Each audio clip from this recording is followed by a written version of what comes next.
Ассалаумағалейкум бауырлар. Мына куркуманың тамыры, қараңыз. Бұл енді кепкен түрі, мінекей қандай қатты болады. Қатып тұр. Бұлай дауыстары да естіледі. Көрдіңіз бе, қатты. Бұл таза, нағыз таза түрі осы. Қайдан куркума аламыз десеңіз, осындай таза тамырын алу керек. Мына Алматыда бізде көк базарда да сатады. Бүгін мен Тастақ базарынан алып келдім. Үнемі сол жақтан аламын. Бұны көрдіңіз бе, қатқан куркума, таза нағыз куркума. Анау порошоктарын магазиндерден алып, бұның ішінде не бар екен деп күмәнданып жүрмейсіз. Мынау өзі қолыңызбен дайындайсыз. Қалай дайындауын бәрін көрсетемін. Мынау енді базардан келгеннен кейін іші көрдіңіз бе, лас кішкене.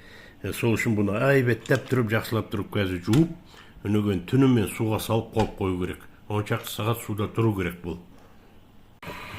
Міне көрдіңіз бе, лас нәрсе. Бұл енді неден келгеннен кейін лас болады, ішінде неше түрлері бар. Сол үшін жақсылап тұрып жуып, 10 рет жуу керек, сықлап тұрып. Өнеген кішкене тұз қосып жуу керек. Бұны тұз салып прям жуу керек. Осылай кішкене бір-екі қасық салсаңыз болды. Осылай тазалап жуып. Міне қараңыз, тазалағанда осылай болады. Міне, әбден тазаланды. Енді бұны суға салып қоямыз. Жылы суға салып қойыңыз.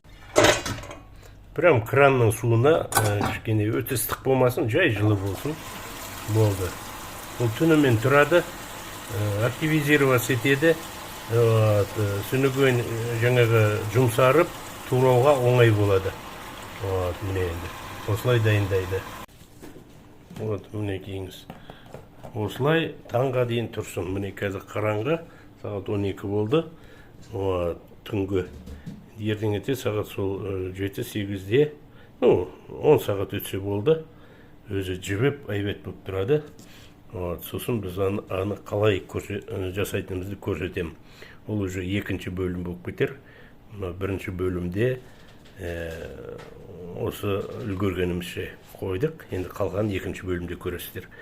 Енді бұл куркуманың қаншалықты пайдалы екенін көп адам білет. Қазір бұл деген популярный болып кетті. Бүткіл әлем бұны жақсы пайдаланады.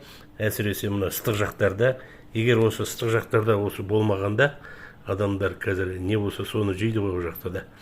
Сүніген уже баяғыда шіріп құрыр еді, адамдар ауруға неше түрлі.